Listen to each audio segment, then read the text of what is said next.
Tryggvi, svona lítið mót nýafstæði. Hvernig leið ykkur þegar að byrja með Ítalíuleikinn? Þú veist, þið voruð, þetta er Ítalía, en við höfum alveg unnið áður. Hvernig voruð það að nálgast þann leik og hvernig leiðir í honum? Við náttúrulega ætlum bara að spila okkar hjarta úr og spila vel. Ég held við höfum svolítið farið í svona æfingarleik-feeling stund sem var svona leiðilegt fyrir okkur kannski, en svona eðlilegt fyrsti leikur eftir sumarið, þannig að það er smá svona sumarfeelingur í þessu eins og kannski venjulegt er.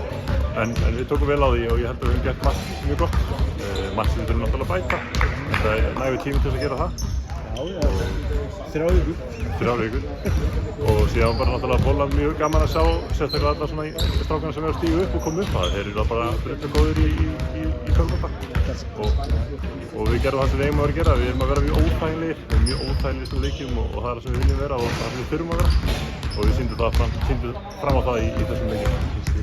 Kannski líka bara best að vera ekkert endilega sína öll spilin á móti lið sem að fara að mæta á móti hvort þið er.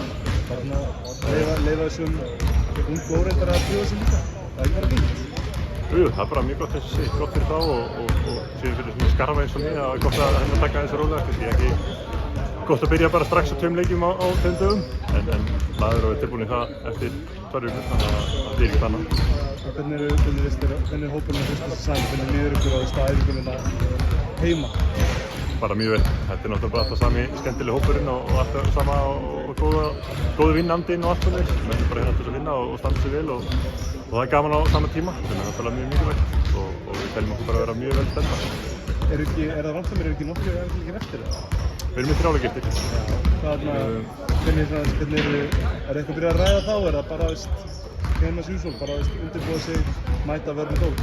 Við erum núna náttúrulega aðalega að fókusa á okkur sjálfa, en núna þegar að styttast við förum aftur til Portugals og spilum aftur bæði í Svíþjóð og Portugal. Þannig að ég er mjög spenntið fyrir þeim leikjum. Það er sérstaklega á Svíum, ég er með 4 góða vini í liði og þekki svona 6. Eða við segja á 6-7, þannig að þetta er svona ennþá svona skemmtilega persónulega. Það er smá svona vinna svona bragging rights, eins og það segir. En ég er bara spenntur vel í það og ég hef núna 1 dag í frí og skuttast norður og taka aðeins svona í rólegheit og síðan bara halda fram og bara útra spenntur fyrir þessu. Skemmtilegt fyrir að fá aðeins að komast heim í heimasveitina svona milli æfingarleikjum. Já, bara rétt skuttast til það að segja. Herri, geggjað, bara gangi vel í leikjunum áfram, bara gangi ykkur áfram vel í undirbúningi. Takk fyrir.